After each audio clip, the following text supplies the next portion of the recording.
নদিয়া জেলার রানাঘাট থেকে কৃষ্ণনগর স্টেশনের মধ্যবর্তী একটা স্টেশন বীরনগর।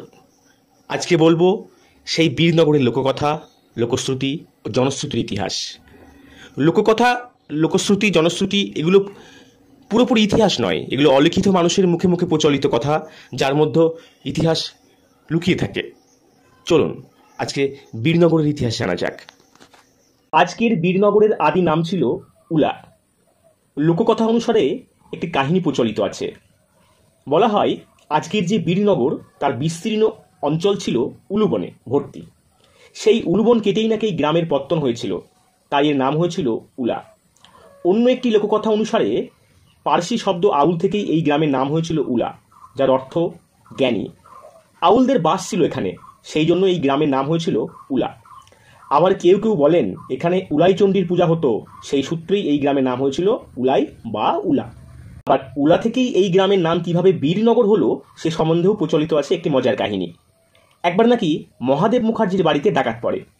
মহাদেব বাবুর চিৎকারে তার প্রতিবেশীরা ছুটে আসেন।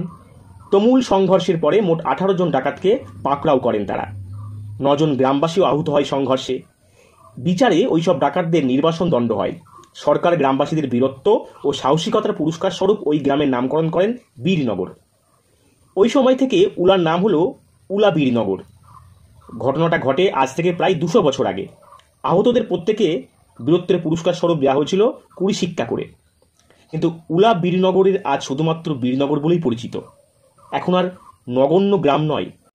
আজ বীরনগর শহর, ব্যাংক, স্কুল, দোকান, হাট গমগম করছে বীরনগর শহর।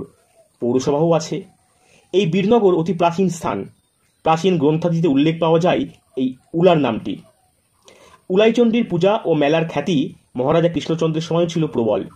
আজও যথেষ্ট জাঁকজমকের সঙ্গেই উলাইচণ্ডীর পূজা হয়ে থাকে।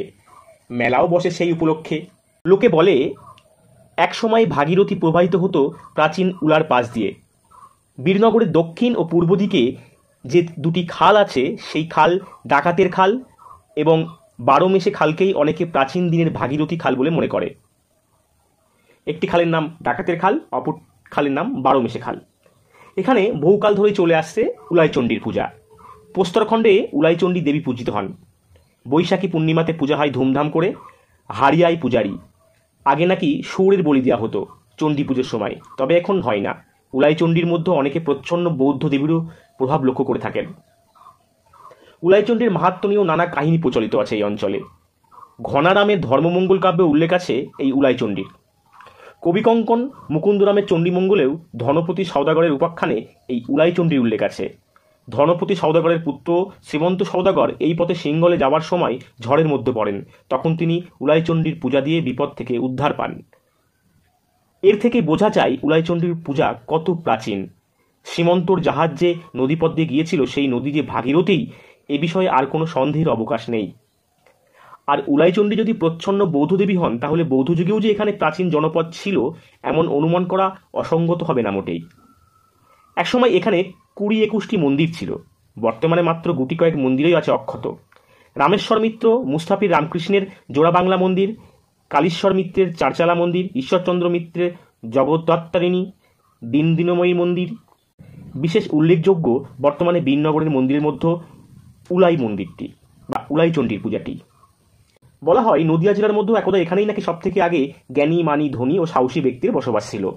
150 বছর ধরে আগে এখানে প্রায় 50,000 লোকের বসবাস ছিল বলে শোনা যায় মহারাজা কৃষ্ণচন্দ্র উলাই পণ্ডিতদের খুবই সম্মান দিতেন। প্রতি বছর তিনি এখানে এসে দেবতাকে পদ্মফুল দিয়ে পূজা করতেন, ব্রাহ্মণদেরকে ডেকে সম্মান জানাতেন। কৃষ্ণচন্দ্রের যুগে বীরনগরে যে খ্যাতি ছিল আজ হয়তো সেই খ্যাতি নেই। তবে মধ্যযুগের মতো জ্ঞানীগুণী সমাবেশ না থাকলেও বীরনগর যে আজ দ্রুত আধুনিক হয়ে উঠছে এবং নদিয়ার মানচিত্রে নিজের স্থান স্পষ্ট দখল করে নিতে চলেছে তা সন্দেহের অবকাশ রাখে না।